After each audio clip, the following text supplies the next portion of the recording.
Hello dear everyone, myself Sanjay Rai Bhatt. Welcome to my YouTube channel History by SRB. तो आज के इस video में हम लोग स्टार्ट करेंगे chapter number 14. Name of the chapter is the nationalist movement 1870 to 1947.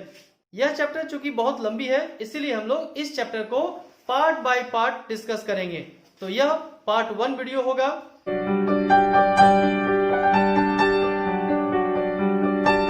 तो इस चैप्टर में फर्स्ट ऑफ ऑल बात की गई है ईस्ट इंडिया कंपनी के बारे में. तो ईस्ट इंडिया कंपनी की समाप्ति कब हुई?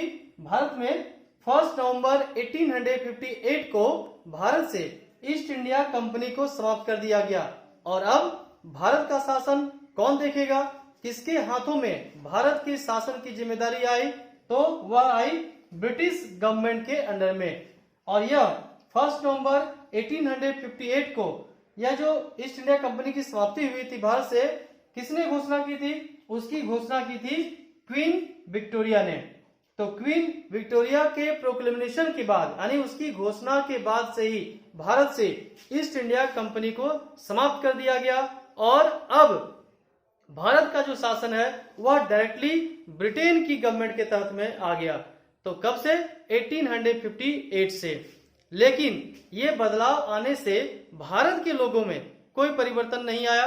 भारत के जो लोग थे उनकी जो समस्याएं थी, उनकी जो प्रॉब्लम्स थे, उन प्रॉब्लम्स का समाधान नहीं हो पाया.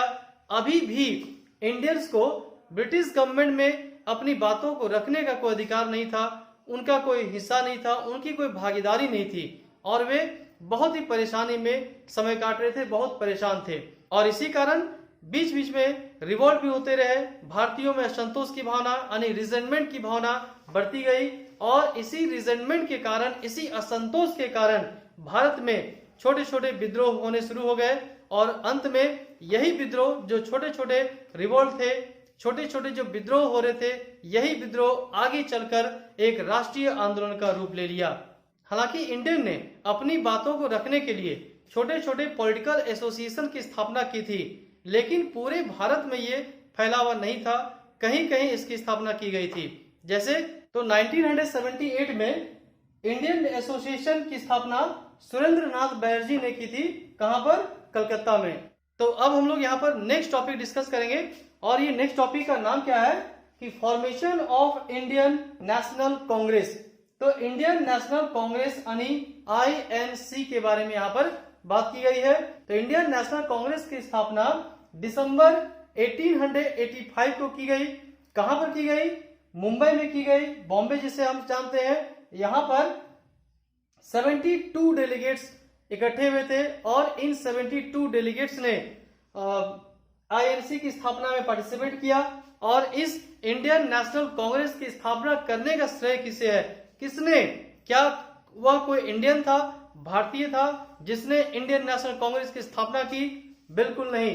भारतीय राष्ट्रीय कांग्रेस की स्थापना एक ब्रिटिश रिटायर्ड ऑफिसर जिसका नाम था A.O. ह्यूम. तो ये A.O. ह्यूम ने भारतीय राष्ट्रीय कांग्रेस की स्थापना की. और इसकी अध्यक्षता किसने की? अध्यक्षता की W.C. बैनर्जी ने. तो इस प्रकार से भारत में भारतीय राष्ट्रीय कांग्रेस की स्थापना हुई, जो एक राष्ट्रीय स्तर पर पहला पॉलिटिकल एसोसिएशन था. और इस एसोसिएशन का भारतीय राष्ट्रीय आंदोलन में एक बहुत ही बड़ी इंपॉर्टेंट रोल है, बहुत ही बड़ी भूमिका है. अब यहाँ पर नेक्स्ट में कही गई है कि यह जो इंडियन नेशनल कांग्रेस है, इसमें लीडरशिप के आधार पर यानी कि नेतृत्व के आधार पर इसे 2 पार्ट में बांट दिया गया है, एक मॉडरेट और एक रेडिकल्स. अब हमें यह जानना है कि कितने समय तक मॉडरेट का प्रभाव भारतीय राष्ट्रीय कांग्रेस में था. तो यहाँ पर स्थापना से यानी कि 1885, तो 1885 से लेकर 1905 तक कांग्रेस पर मॉडरेट लीडर्स का प्रभाव था. तो यहाँ पर हमें यह जानना है कि आखिर मॉडरेट कौन थे और ये रेडिकल्स कौन थे. तो मॉडरेट के बारे में बता दूं, मॉडरेट का अर्थ हुआ नरम दल और रेडिकल्स का मतलब हुआ गरम दल. जो मॉडरेट थे, तो मॉडरेट को ब्रिटिश पर कंप्लीट फेथ था, ब्रिटिश पर विश्वास था, और वे अपनी मांगों को लेटर, एप्लीकेशन, पिटीशन के द्वारा पूरा करवाते थे. अब हमें जानना है कि उनकी मुख्य डिमांड्स क्या थी, क्या उनकी मेन डिमांड्स थे मॉडरेट्स के. तो उनकी मुख्य डिमांड्स क्या थी मॉडरेट्स की, कि वे चाहते थे कि हैव रिप्रेजेंटेटिव इंस्टीट्यूशंस, यानी कि एक प्रतिनिधि संस्थाएं होनी चाहिए जो पूरे कंट्री में हो ताकि लोगों का कल्याण हो सके। तो रिप्रेजेंटेटिव इंस्टीट्यूशंस की मांग थी। नेक्स्ट मांग थी create provincial legislative council in all provinces, यानी कि जितने सारे प्रोविंसेस थे वहां पर प्रोविंशियल लेजिस्लेटिव काउंसिल की स्थापना करने के पक्ष में थे। नेक्स्ट वन था कि recruit Indian for higher positions in the administration, यानी कि एडमिनिस्ट्रेशन में, प्रशासन में भारतीयों को भी हायर पोजीशन पर नियुक्त किया जाए। नेक्स्ट डिमांड थी कि hold civil services examination in India, यानी भारत में ही सिविल सर्विसेज एग्जामिनेशन को कंडक्ट करवाया जाए ताकि भारतीय भी आसानी से उस एग्जाम में पार्टिसिपेट कर सके। नेक्स्ट था ensure the growth of Indian industries and handicrafts, यानी भारतीय जो उद्योग थे उन उद्योगों को बढ़ावा देना है।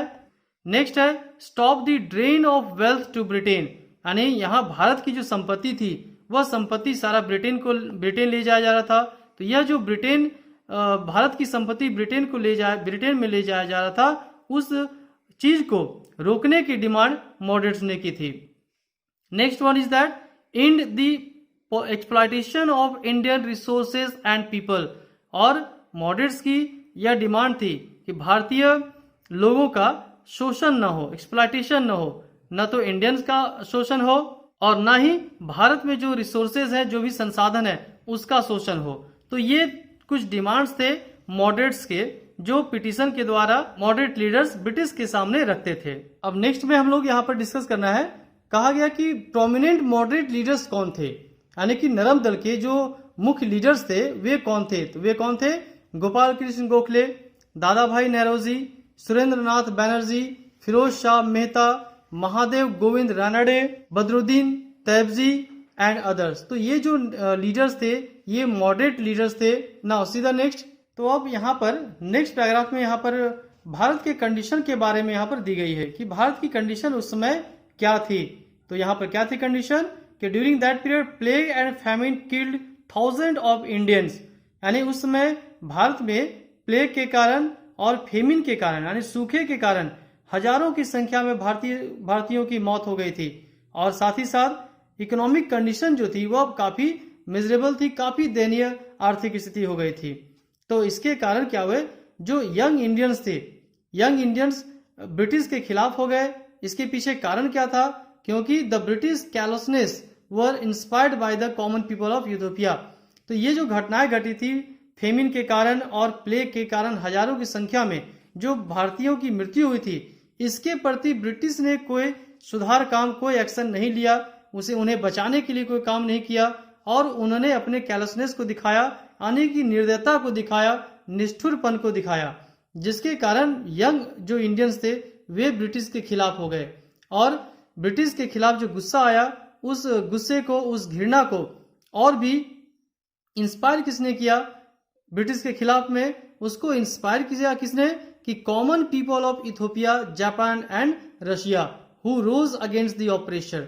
तो यहाँ पर जो आम जनता थी इथियोपिया की, जापान और रशिया, जिन्होंने ऑलरेडी शोषणकर्ताओं के विरुद्ध अपनी आवाज को उठाया, अपने सिर को उठाया, तो इसी से भारतीय युवा भी इंस्पायर हुए ब्रिटिश के खिलाफ आवाज उठाने के लिए। तो यहाँ पर इसको कही गई है। नेक्स्ट में यहाँ पर अरविंदो घोष, लाला लाजपत राय, बाल गंगाधर तिलक एंड बिपिन चंद्र पाल, जिसे कॉमनली हम लोग लाल बाल पाल के नाम से जानते हैं, ये तीन नेता emerge as a new leaders, यानी कि नए नेता के रूप में, नए लीडर्स के रूप में भारतीय राजनीति में उभरे। और इन्हें क्या कहा गया? इन्हें रेडिकल्स कहा गया, यानी कि ये गर्म दल के नाम से जाने गए। अब इनका विश्वास किन पर था? They did not believe in appeals. जिस प्रकार से मॉडरेट का विश्वास, यानी जो नरम दल के लीडर्स थे कांग्रेस के, उनका क्या विश्वास था? हम लोगों ने डिस्कस किया अपील पर। वे ब्रिटिश से अपील करते थे, लेकिन रेडिकल्स अपील पर विश्वास नहीं करते थे। दे बिलीव्ड इन एक्शन, जबकि उनका विश्वास किस पर था? उनका विश्वास था एक्शन पर, कि हमें ब्रिटिश से भीख नहीं मांगनी है, ब्रिटिश से हम अपील नहीं करेंगे, बल्कि हम उसके खिलाफ में एक्शन लेंगे, उनके खिलाफ में प्रोटेस्ट करेंगे, हड़ताल करेंगे और स्लोगन का सहारा लेंगे। और they propagated Indian culture and Hinduism, और इन रेडिकल्स ने भारतीय संस्कृति को बढ़ावा दिया, भारतीय कल्चर को बढ़ावा दिया। चूंकि यह वीडियो बहुत लंबी हो चुकी है, तो नेक्स्ट वीडियो में, नेक्स्ट पार्ट में हम लोग डिस्कस करेंगे पार्टीशन ऑफ बंगाल टॉपिक से। Thanks for watching video, have a nice day.